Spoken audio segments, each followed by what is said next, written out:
सबको नमस्कार। मैं प्रिंस कुमार उपाध्याय एक अगले क्रम में बढ़ते हुए और संस्कृत में शब्द परिचय पे पहुँचे हैं हम लोग। आज हम लोग पढ़ेंगे कि शब्दों का जो लिंग होता है ना, लिंग ज्ञान कैसे करेंगे। कौन से शब्द पुल्लिंग होते हैं, कौन से शब्द स्त्रीलिंग और कौन से नपुंसकलिंग, इसके बारे में हम लोग चर्चा करेंगे। अभी तक हमारी 2 कक्षाएं हो चुकी हैं। सबसे पहली वर्णमाला पे आधारित थी, उसके बाद दूसरी कक्षा थी वर्ण संयोग और वर्ण विच्छेद, और ये तीसरी कक्षा है। जो लोग संस्कृत शुरू से सीख रहे हैं उनके लिए क्रमशः मैं वीडियो बना रहा हूँ। इसलिए उम्मीद करता हूँ जो भी सीखने की इच्छुक हों वो लोग क्रमशः ही वीडियो देखें। यदि लाइन से नहीं देखते हैं आप और बीच बीच में उठाकर देखेंगे तो नहीं सीख सकते हैं। और मैं गारंटी देता हूँ कि यदि आप शुरू से वीडियो देखेंगे तो 5वीं वीडियो में जाते जाते आप वाक्य बनाना सीख जाएंगे।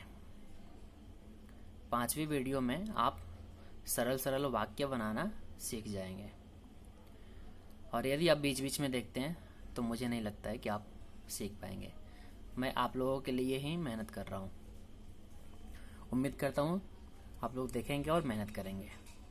आइए, आज का मुख्य विषय है शब्द परिचय। ठीक है, शब्द परिचय। उसके बारे में हम लोग जानेंगे कि हाँ, कौन से शब्द किस लिंग में आते हैं। यदि लिंग ज्ञान हो गया आपको, है ना, अभी मेन सीखते जाना है आपको, है ना। बाद में धीरे धीरे शब्दों से जितना परिचित होते जाएंगे आप लोग आसानी से पहचानना सीख जाएंगे। लेकिन अभी है कि मुख्य शब्दों को कैसे पहचानें कि कौन से शब्द किस लिंग में आते हैं।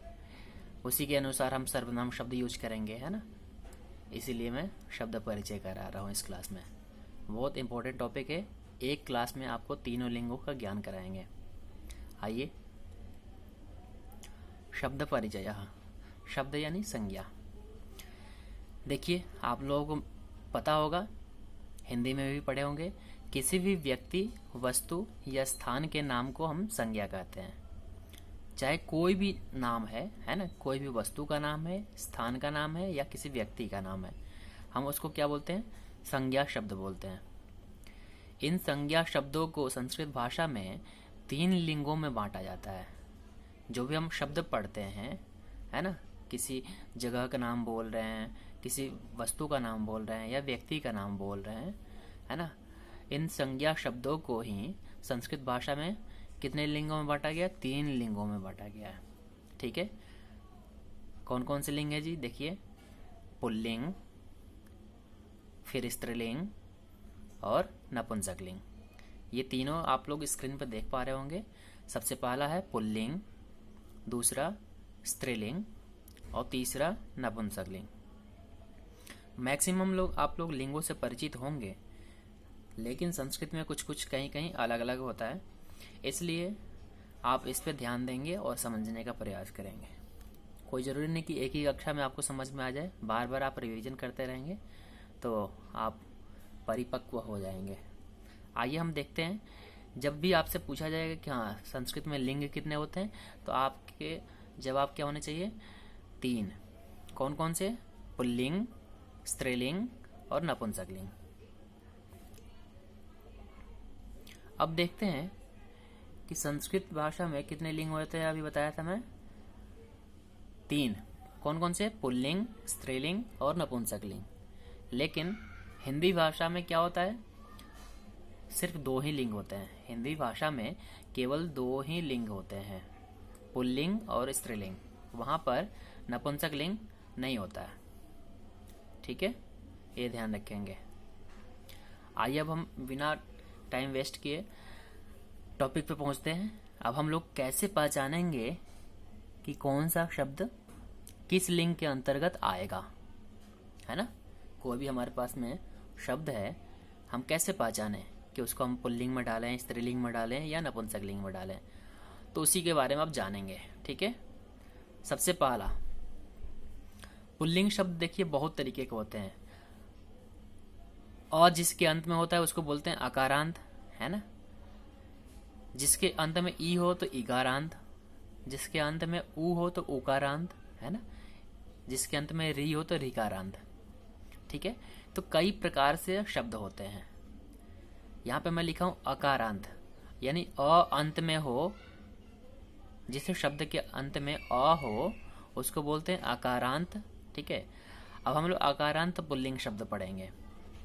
बताया हूं कि इकारांत भी पुल्लिंग शब्द होते हैं, उकारांत भी पुल्लिंग शब्द होते हैं, लेकिन हम लोग जानेंगे सिर्फ शुरुआत में क्या सीखेंगे, अकारांत, जिसके अंत में अ होता है ना, जिसके अंत में अ का उच्चारण होता हो, है ना, अ की मात्रा हो, उसको पढ़ेंगे हम। ठीक है, जैसे मैं बोल रहा था ना, जैसे मैं बोल रहा हूँ राम, तो म में क्या है, अ है, तो ये पुल्लिंग शब्द हो गया। मैं बोल रहा हूँ हरि, ई अंत में है ना, इकारांत हो गया, शब्द पुल्लिंग हो गया, है ना। गुरु बोल रहा हूँ, है ना, तो गुरु शब्द लास्ट में ऊ है तो उकारांत हो गया, यानी गुरु। तो हम कई तरीके के शब्द होते हैं पुल्लिंग में, लेकिन हम सिर्फ पढ़ेंगे अकारांत, जिसके अंत में अ हो। ठीक है, आप धीरे धीरे समझना चालू कर देंगे। आइए हम देखते हैं, जिस शब्द के अंत में अ वर्ण हो तथा जिससे पुरुष जाति का बोध होता हो, बोध होना मतलब ज्ञान होना, ठीक है, तो उसे हम पुल्लिंग शब्द कहते हैं। यानी सबसे पहले हम कैसे पहचानेंगे, जिस शब्द के अंत में अ वर्ण हो तथा जिससे पुरुष जाति का बोध होता हो, उसे हम पुल्लिंग शब्द कहेंगे, है ना। सबसे पहले आपको शब्द देखते ही पता करना है कि अंत में क्या है, अ है या आ है। ठीक है, अ मिल गया तो ठीक है, पुल्लिंग की कैटेगरी में ले जाएंगे। और उससे क्या होना चाहिए, बोध, पुरुष जाति का बोध होना चाहिए, है ना, मेल पता होना चाहिए। जैसे मैं देख रहा हूँ बालक शब्द है यहाँ पे, है ना, आप लोग देख पा रहे होंगे, बालक शब्द है उदाहरण में। इस शब्द के अंत में अवर्ण है, सबसे पहले आपको देखना है कि अवर्ण है या नहीं, है ना। तो क में क्या है, अ है। वर्ण संयोग वर्ण विच्छेद करना हम लोग सीख गए थे पिछली कक्षा में, तो क में क्या है, अ है ना, तो अकारांत शब्द हो गया ये। तथा बालक का मतलब लड़का यानी मेल है, इसलिए यह शब्द क्या हुआ, बालक शब्द पुल्लिंग हुआ। ठीक है, वैसे ही आप अन्य शब्दों को देखेंगे, जैसे राम है, राम में म में क्या है, अ है, और राम बोलने से दशरथ पुत्र श्री राम जी का बोध होता है। ठीक है, मोहन बोलता हूँ तो न में क्या है, अ है, और मोहन बोलने से यानी लड़का का किसी का नाम है ना, तो ये सब पुल्लिंग शब्द में आएंगे। जैसे दिनेश है, दिनेश किसी लड़की का नाम ही होता है ना, दिनेश यानी श में लास्ट में अ है, यानी अकारांत पुल्लिंग शब्द है। तो जिन जिन शब्दों के अंत में अ की मात्रा आए, ठीक है, उसे हम पुल्लिंग शब्दों में काउंट करेंगे। अच्छा, पुल्लिंग शब्द मैं बोल रहा हूँ अ की मात्रा होनी चाहिए लास्ट में, है ना, उसको हम पुल्लिंग बोलेंगे। और नपुंसक लिंग जब पढ़ेंगे हम लोग, वहां पर भी अ की मात्रा होगी, है ना। तो हमें डिफरेंट कैसे करेंगे कि हाँ ये पुल्लिंग है, ये नपुंसक लिंग है। पुल्लिंग और नपुंसक लिंग में आपको डाउट होगा, तो वहां पे आप लिविंग और नॉन लिविंग से समझेंगे, सजीव और निर्जीव, है ना। जो भी हम सजीव होता है उसको हम क्या करते हैं, पुल्लिंग में डालते हैं, और जहाँ पे निर्जीवता के मामला हो, है ना, उसको हम नपुंसक लिंग में डालेंगे मैक्सिमम, है ना। अभी फिलहाल हम देखते हैं यहाँ पे क्या, जिसके अंत में अ की मात्रा हो और उससे पुरुष जाति का बोध होता हो, उसको हम पुल्लिंग में डालते हैं। आइए आगे देखते हैं। अब संस्कृत में कितने लिंग होते थे, 3 लिंग होते थे, पुल्लिंग, स्त्रीलिंग और नपुंसक लिंग। अब याद करके रखेंगे आप, संस्कृत में 3 वचन होते हैं। कितने वचन होते हैं, 3 वचन होते हैं। वचन मतलब जिससे हम कहते हैं, है ना। एक वचन मतलब एक के लिए कहा जा रहा है, द्विवचन मतलब 2 के लिए कहा जा रहा है, और बहुवचन मतलब 3 या 3 से अधिक के लिए, यानी अनेक के लिए कहा जा रहा है ना। तो हम जो भी हम शब्द पढ़ेंगे उनके रूप हम तीनों लिंगों, है ना, तीनों वचनों में चलाते हैं। ठीक है, जो भी हम शब्द पढ़ेंगे उसको हम तीनों वचनों में चलाएंगे। ओके, तो आप लोग ध्यान में रखेंगे। जैसे हमें बालक शब्द का रूप चलाना है, बालक शब्द का रूप चलाना है। तो देखिए एक वचन में बालकः, द्विवचन में बालकौ और बहुवचन में बालकाः। ठीक है, तो सबसे पहले हम पुल्लिंग का रूप चला रहे हैं, है ना। बालक शब्द ले लिए और रूप चलाया बालकः, बालकौ, बालकाः। बालकः मतलब एक बालक, बालकौ मतलब दो बालक और बालकाः मतलब तीन बालक या तीन से अधिक बालक, अनेक बालक भी लिख देंगे आप। ठीक है, ऐसे तीनों वचनों में हम चलाएंगे। ठीक है, अच्छा आप देख लीजिए कि प्रत्यय क्या क्या जोड़ेंगे। जब पुल्लिंग शब्दों का रूप चलाएंगे हम, है ना, तो उसमें क्या प्रत्यय जोड़ेंगे। शब्द हो रहेगा, देखिए यहाँ पे लिखा हुआ ना एक वचन, द्विवचन, बहुवचन, उसके नीचे लिखा है शब्द प्लस विसर्ग। यानी जो भी आपके पास में शब्द है उसमें क्या करेंगे आप, दो डॉट जोड़ देंगे, यानी विसर्ग को जोड़ देंगे, तो प्रथम एक वचन का रूप हो गया। ठीक है, अब द्विवचन में क्या करेंगे, शब्द में औ जोड़ देंगे। क्या जोड़ देंगे, औ। जैसे यहाँ पे देखिए बालक है, मूल शब्द क्या है, बालक, उसमें औ जोड़ दिए तो क्या हो गया, बालकौ। वर्ण विच्छेद, वर्ण संयोग करना जो भी सीख गए होंगे वो आसानी से इसको भी जोड़ लेंगे। ठीक है, बालक है और औ है तो जोड़ देंगे बालकौ। अच्छा, शब्द प्लस आह, बहुवचन में देखिए क्या है, शब्द प्लस आह, है ना। बालक है और आह जोड़ दिए तो बालकाः। ठीक है, पहले वाले में बालक प्लस विसर्ग बालकः, द्विवचन में बालक प्लस औ बालकौ, अब तीसरे में है बहुवचन में बालक प्लस आह बालकाः। तो आपको यही तीनों प्रत्यय सभी पुल्लिंग शब्दों में जोड़ते जाने हैं और रूप चलाना आ गया। आपको एक बालक का याद हो गया, बालकः, बालकौ, बालकाः। बाकी आपको रूप याद करने की जरूरत ही नहीं है, आप आराम से सभी का रूप चला पाएंगे। जैसे नीचे देखिए हंस का है, हंसः, हंस में लास्ट में क्या है, अ की मात्रा है ना, और पुल्लिंग का बोध होता है। तो हम क्या करेंगे, उसी के जैसे रूप चलाएंगे बालक के जैसा। जैसे बालकः, बालकौ, बालकाः, हंसः, हंसौ, हंसाः। ठीक है, हंसः मतलब एक हंस, हंसौ मतलब दो हंस और हंसाः मतलब अनेक हंस। ठीक है, वैसे ही आगे बढ़ते हैं।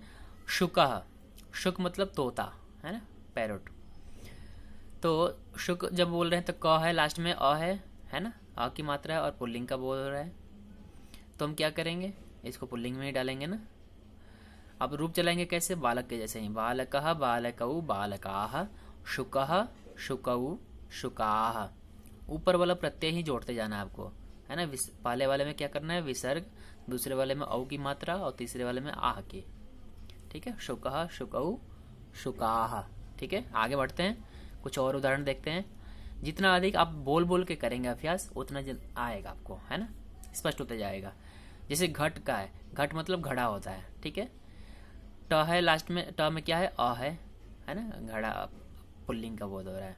अब यहाँ पे बोलेंगे कि ये तो सजीव नहीं है, ये तो निर्जीव है, तो कुछ एक्सेप्शनल होते हैं संस्कृत में। ठीक है, तो हम धीरे धीरे अभ्यास करते जाएंगे तो हमें पता चलते जाएगा।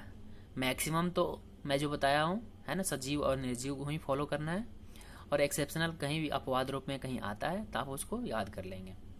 अब देखेंगे घटः, रूप चलाएंगे बालकः, बालकौ, बालकाः, घटः, घटौ, घटाः। ठीक है, अब आगे देखते हैं दीपः। ठीक है, दीपक को हम यहाँ पे अग्नि देवता के रूप में मानते हैं ना। भारतीय सनातन धर्म में क्या होता है, दीपक को देवतुल्य माना गया है ना, इसलिए इसको पुल्लिंग में मानेंगे। रूप चलाएंगे दीपः, दीपौ, दीपाः। और दीपक भी बोलते हैं, तो कैसे चलेंगे, दीपकः, दीपकौ, दीपकाः। ठीक है, आगे बढ़ते हैं। नरः, नर मतलब आदमी होता है, नर मतलब आदमी, लास्ट में र में अ है और पुल्लिंग का बोध हो रहा है, तो रूप चलाएंगे बालकः, बालकौ, बालकाः, नरः, नरौ, नराः। नरः मतलब एक आदमी, नरौ मतलब दो आदमी और नराः मतलब अनेक आदमी, तीन या तीन से अधिक। ये लास्ट उदाहरण है पुल्लिंग का। विद्यालय का देखेंगे आप लोग। अब आपको रूप चलाना है खुद से, है ना। विद्यालय का कैसे चलाएंगे, बालकः, बालकौ, बालकाः, विद्यालयः, विद्यालयौ, विद्यालयाः। ठीक है, अब देखिए देवालय का वैसे ही चलाना है, देवालयः, देवालयौ, देवालयाः। यहाँ पर भी लिविंग और नॉन लिविंग का आप प्रश्न करेंगे। तो जितने भी आलय होते हैं, आलय मतलब घर, चाहे चिकित्सालय हो, विद्यालय हो, भोजनालय हो, देवालय हो, है ना, सब पुल्लिंग में आएंगे, सब पुल्लिंग में आएंगे। तो हम एक्सेप्शनल को धीरे धीरे बताते रहेंगे और आप लोग सीखते रहेंगे। ठीक है, मैक्सिमम तो हम जो रूल बता रहे हैं वही फॉलो करना है, और कहीं कहीं जहाँ एक्सेप्शनल हो रहा है उसको मैं इंडिकेट करते रहूँगा, आप लोग सीखते जाएंगे। और जितना अधिक अभ्यास करेंगे उतना आते जाएगा आपको। बस किसी तरह आपको 5वीं वीडियो में वाक्य बनाना सिखाना है। ठीक है, इसलिए मैं जितना बता रहा हूँ उतना ध्यान देते जाएंगे, बाकी और अधिक मात्रा में आगे सीखते जाएंगे। देखिए देवालय वैसे ही चलाएंगे विद्यालय के जैसा, जैसे बालकः बालकौ बालकाः, देवालयः देवालयौ देवालयाः। वैसे ही चिकित्सालयः चिकित्सालयौ चिकित्सालयाः, है ना। आपणः आपणौ आपणाः, आपणः मतलब दुकान, शॉप। प्रासादः प्रासादौ प्रासादाः, प्रासाद लिखा है यहाँ पे, है ना। प्रासाद मतलब भवन, है ना, महल जो होता है ना उसको बोलते हैं। एक भगवान का जो होता है वो बोलते हैं प्रसाद, प्रसाद, है ना। और यहाँ पे है प्रासाद, है ना, वहाँ पे होता है प्र और यहाँ पे है प्रा। तो प्रासाद मतलब भवन, इसीलिए शुद्ध उच्चारण करना चाहिए। उच्चारण यदि आप गलत करते हैं तो अर्थ अनर्थ हो जाएगा। ठीक है, वैसे ही देखते हैं सैनिकः सैनिकौ सैनिकाः, चिकित्सकः चिकित्सकौ चिकित्सकाः, गायकः गायकौ गायकाः, नायकः नायकौ नायकाः। जितना बोलेंगे उतना मजा आएगा और याद हो जाएगा। सब सेम चल रहा है। वृक्षः वृक्षौ वृक्षाः, दर्पणः दर्पणौ दर्पणाः, पादपः पादपौ पादपाः। ठीक है, मीनः और मकरः शब्द पुल्लिंग है। वैसे तो हिंदी में क्या बोलते हैं, मछलियाँ, है ना, मछलियाँ तैर रही हैं, लेकिन पुल्लिंग में संस्कृत में होता है मीनः मीनौ मीनाः, मकरः मकरौ मकराः। तो ये हुए मैक्सिमम मैं शब्दों का रूप चलवा दिया हूँ। आप लोग खूब अभ्यास करेंगे देख देख करके वीडियो को, और उम्मीद करता हूँ स्पष्ट होते जाएगा। अब आइए हम देखते हैं जैसे और है कुक्कुरः कुक्कुरौ कुक्कुराः, उष्ट्रः उष्ट्रौ उष्ट्राः, मीनः मीनौ मीनाः, काकः काकौ काकाः, मयूरः मयूरौ मयूराः, बकः बकौ बकाः। ठीक है, बालक के जैसे ही सबका रूप चल रहा है, आप बोल करके अभ्यास करेंगे। आइए हम अब स्त्रीलिंग शब्दों को देख रहे हैं। अभी हम लोगों ने पढ़ा क्या, अकारांत पुल्लिंग शब्द जिसके अंत में अ की मात्रा आ रही थी, है ना, उसको हम पुल्लिंग में डाल रहे थे। अब जिसके अंत में आ की मात्रा आएगी, है ना, आ की मात्रा आएगी, उसको हम स्त्रीलिंग में डालेंगे। ठीक है, कौन से पढ़ रहे हैं, आकारांत स्त्रीलिंग शब्द।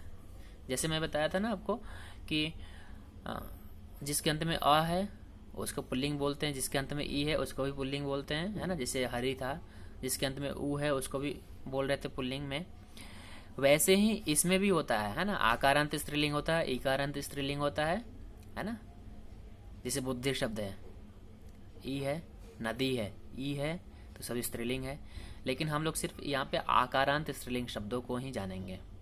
ठीक है, मुख्य हमारा वही है, फिर आराम से समझ में आ जाएगा आपको। अब देखिए, जैसे हम लोग वहाँ पे जाने थे जिस शब्द के अंत में अ की मात्रा हो और उससे पुरुष जाति का बोध होता हो उसको हम पुल्लिंग में डाल रहे थे।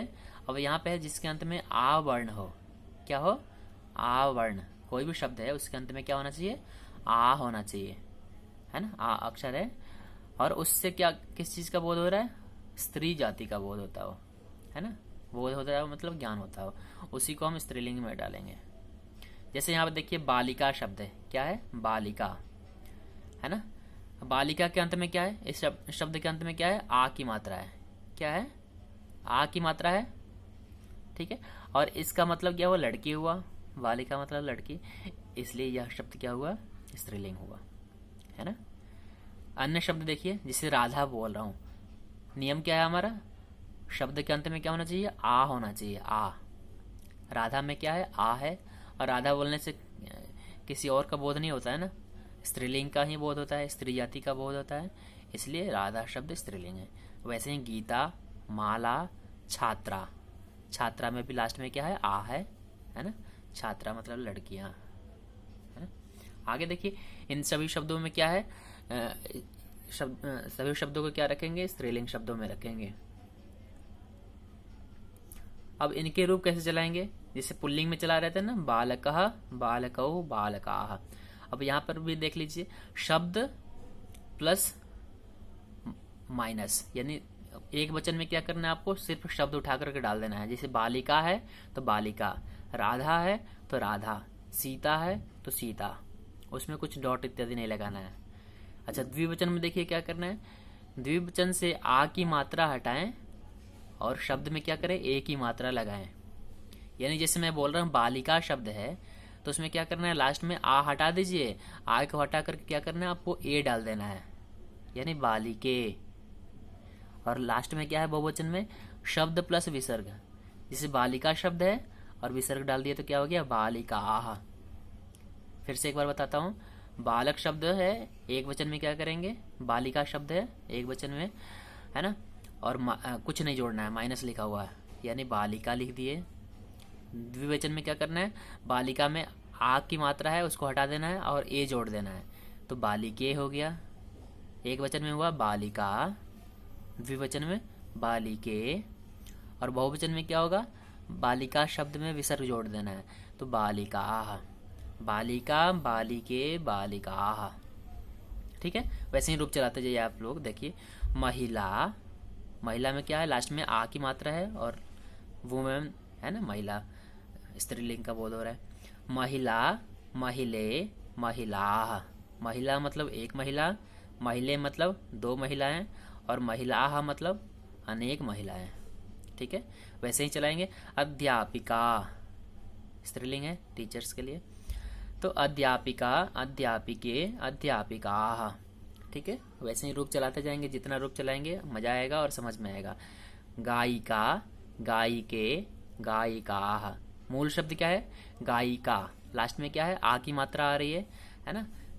गायक नहीं बोल रहा हूँ ना, गायक बोलूंगा तो पुल्लिंग में चला जाएगा, लास्ट में अ है और मेल का बोध हो रहा है, यहाँ पे तो फीमेल का बोध हो रहा है ना, गायिका यानी लेडी सिंगर कोई।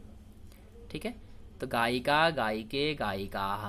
वैसे ही नायिका, नायिके, नायिकाः, है ना, जो अभिनेत्री होती है, हीरोइन होती हैं बोलते हैं, है ना, उसको नायिका, जो अभिनय करती हैं उनको बोलते हैं नायिका, नायिके, नायिकाः। चटका, चटके, चटकाः। चटका मतलब चिड़िया, चटके मतलब दो चिड़िया, और चटका मतलब अनेक चिड़िया। ठीक है, किसके जैसे रूप चला रहे हैं, जैसे पुल्लिंग में चला रहे थे ना, बालकः, बालकौ, बालकाः, तो स्त्रीलिंग में आप याद कर लेंगे एक, बालिका, बालिके, बालिकाः। ठीक है, उसी के जैसे आप रूप चलाते जाएंगे और आराम से करते जाएंगे। ठीक है,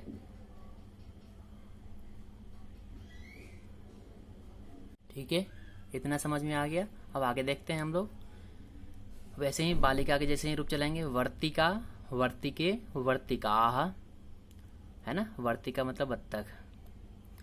बालिका, बालिके, बालिकाः, वर्तिका, वर्तिके, वर्तिकाः। आगे देखते हैं, अजा, अजे, अजाः। अजा मतलब बकरी, है ना, अजा एक बकरी, अजे दो बकरियां, और अजाह मतलब बहुत सारी बकरियां। वैसे ही अन्य शब्द देख लीजिए, कन्या, कन्या है शब्द, आ है लास्ट में, इसलिए स्त्रीलिंग में चलाएंगे। बालिका, बालिके, बालिकाः, कन्या, कन्ये, कन्याः। छात्रा, छात्रे, छात्राः। वृद्धा, वृद्धे, वृद्धाः। देख देख करके आप बोलते जाएंगे तो आपका अभ्यास होते जाएगा। मक्षिका, मक्षिके, मक्षिकाः। सेविका, सेविके, सेविकाः। नासिका, नासिके, नासिकाः। नासिका मतलब नाक, सारिका, सारिके, सारिकाः। एक सारिका पक्षी होती है ना, तो वो है चिड़िया। कोकिला, कोकिले, कोकिलाः, कोयल। मूषिका, मूषिके, मूषिकाः।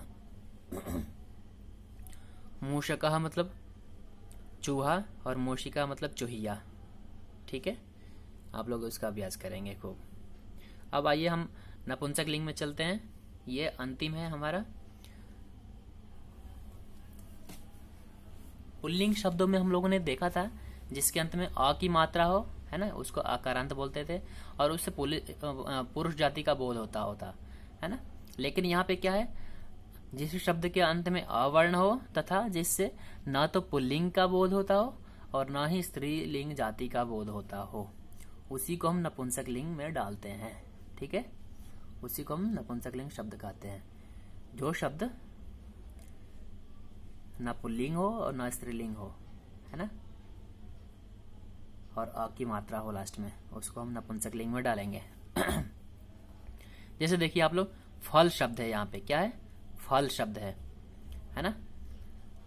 फल बोलने से लास्ट में क्या है, अ की मात्रा है और फल मतलब पुल्लिंग तो है नहीं, है ना, और ना स्त्रीलिंग है, इसलिए हम इसको, नॉन लिविंग है तो हम क्या डाल देंगे, इसको नपुंसक लिंग में डाल देंगे, है ना। देखिए अन्य शब्द, पुस्तक, हिंदी में तो आप पुस्तक स्त्रीलिंग में बोलते हैं, लेकिन यहाँ पे देखिए मात्रा है ना, और इससे पुरुष जाति का तो बोध होता नहीं है और ना ही स्त्रीलिंग का है ना। इसको हम क्या कर देंगे, नॉन लिविंग में डाल देंगे, यानी नपुंसक लिंग में, है ना, निर्जीव में। तो पुस्तकम, पुस्तके, पुस्तकानि। अभी रूप बताएंगे कैसे चलेगा।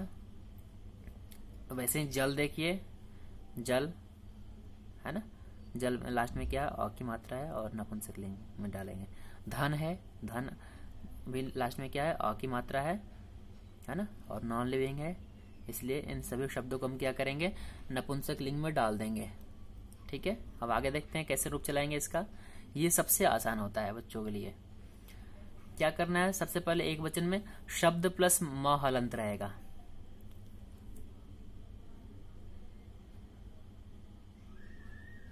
शब्द प्लस म हलंत रहेगा, फिर द्विवचन में शब्द प्लस ए और लास्ट में शब्द प्लस आने, है ना। जैसे पुस्तक है, मान लीजिए, तो पुस्तकम, पुस्तके, पुस्तकानि। वर्ण संयोग करना जानते हैं आप लोग, क्या करेंगे, पुस्तक लिख करके म हलंत लगा देंगे, पुस्तकम, पुस्तक लिख करके उसमें ए जोड़ देंगे, पुस्तके, और पुस्तक लिख करके आने जोड़ देंगे, पुस्तकानि। वैसे ही फटाफट देखते हैं, कंदुकम, कंदुके, कंदुकानि। कंदुका, कंदुक मतलब गेंद, ठीक है, नपुंसक लिंग है। क्रीडनकम, क्रीडनके, क्रीडनकानि। क्रीडनक मतलब खिलौना, क्रीडनक मतलब खिलौना। तो रूप चलाएंगे, क्रीडनकम, क्रीडनके, क्रीडनकानि। एक इसका आप लोग रूप याद कर, जैसे पुल्लिंग का याद किए थे, बालकः, बालकौ, बालकाः। स्त्रीलिंग में याद किए थे, बालिका, बालिके, बालिकाः। और नपुंसक लिंग में याद कर लेंगे, पुस्तकम, पुस्तके, पुस्तकानि। ठीक है, पुस्तकम, पुस्तके, पुस्तकानि। उसी की जैसे सबका रूप चलाते जाएंगे आप। कलम, कलम शब्द है, वैसे तो कलम किसकी है, हिंदी में स्त्रीलिंग में बोलते हैं, लेकिन ये है नपुंसक लिंग, है ना। और यदि हम कलम के लिए लेखनी शब्द यूज करते हैं तब वो स्त्रीलिंग होगा। ठीक है, तो अब यहाँ पे नपुंसक लिंग वाला कलम शब्द देख रहे हैं हम। तो कलमम, कलमे, कलमानि। पुस्तकम, पुस्तके, पुस्तकानि। कलमम, कलमे, कलमानि। कलमम मतलब एक कलम, कलमे दो कलम, और कलमानि अनेक कलम। वैसे ही पत्रम, पत्रे, पत्राणि, पत्ता। पुष्पम, पुष्पे, पुष्पाणि, है ना। अब यहाँ पर देखिए, अब पुस्तकम, पुस्तके, पुस्तकानि था, लास्ट में आनी है ना, लेकिन कहीं कहीं न को क्या कर देंगे, हम ण कर देंगे। न को क्या कर देंगे, ण कर देंगे। और ण क्यों होता है, जिस शब्द में र और मूर्धन्य श, है ना, पेट कटा श आप बोलते हैं, मूर्धन्य श है। जिस शब्द में क्या हो, र हो या मूर्धन्य श हो, तो वहां पर न को क्या कर देंगे, ण कर देंगे। ठीक है, जहाँ पर एक्सेप्शनल होगा मैं बताते जाऊंगा। जैसे आप लोग देखिए, कलम शब्द में कहीं भी र और श नहीं है, इसलिए कलमानी है। लेकिन पत्रम में क्या है, र है ना उसमें, तो इसीलिए लास्ट में न को ण कर दिए हैं, पत्राणी। वैसे ही पुष्पम पुष्पे पुष्पाणी, यहाँ पे क्या है, श है, मूर्धन्य श आ गया, इसलिए न को ण कर दिए। ठीक है, ध्यान रखेंगे। कमल, कमलम कमले कमलाने। वैसे ही जलम जले जलाने। नेत्रम नेत्रे नेत्राणे। जहाँ पर र हो और श हो, बहुत आसान नियम है।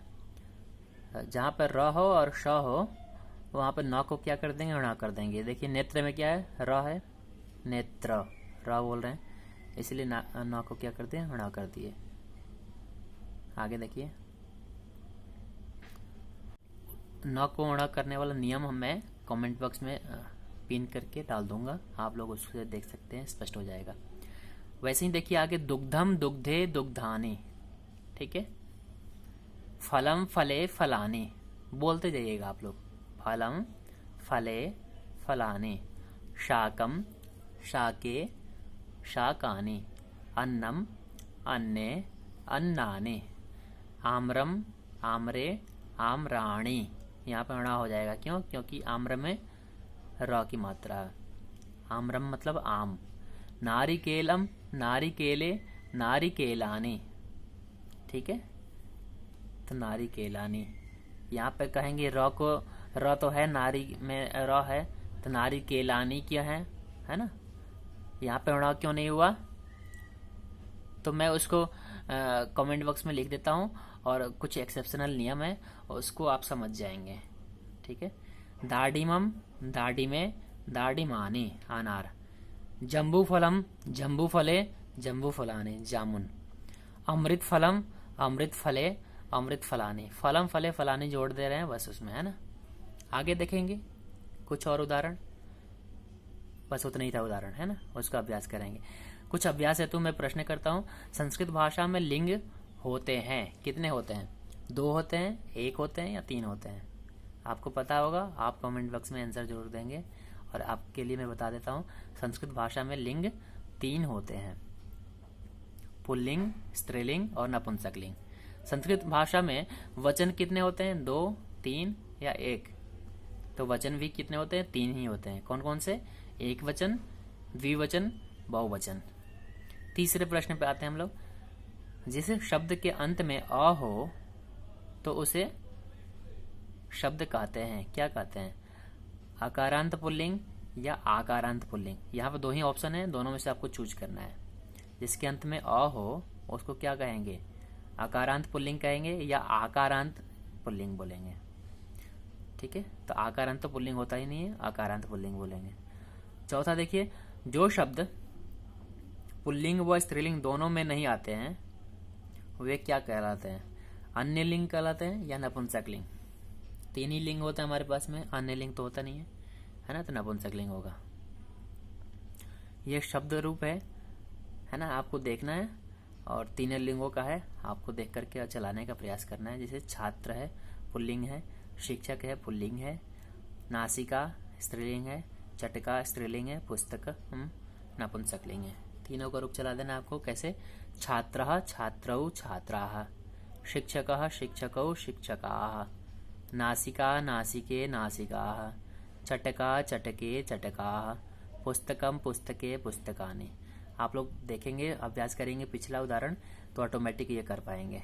ठीक है, और कुछ शब्द है ना, अर्थ दिया हुआ है, उसको शब्द में परिवर्तित करना है। जैसे 2 आम, जैसे देखिए 1 घोड़ा है, तो घोड़ा को क्या बोलते हैं, अश्वः, पुल्लिंग है, अश्वः मतलब 1 घोड़ा।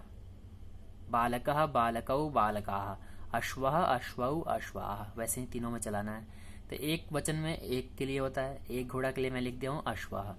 आपको 2 आम के लिए लिखना है, नपुंसक लिंग में वो चलता है इसका रूप, आम्रम आम्रे। ठीक है, तो आम्रे मतलब 2 आम। वैसे आपको अनेक उदाहरण है, आप कमेंट बॉक्स में लिख करके आंसर जरूर देंगे शब्दों को। ठीक है, थैंक यू सो मच। और आप लोग क्रमशः वीडियो देखेंगे तभी आप सीख पाएंगे, वरना आप भटकते रह जाएंगे इधर उधर, है ना। इसलिए उम्मीद करता हूँ कि आप लोग क्रमशः वीडियो देखें। 2 वीडियो मैं अपलोड कर चुका हूँ, ये तीसरी वीडियो है।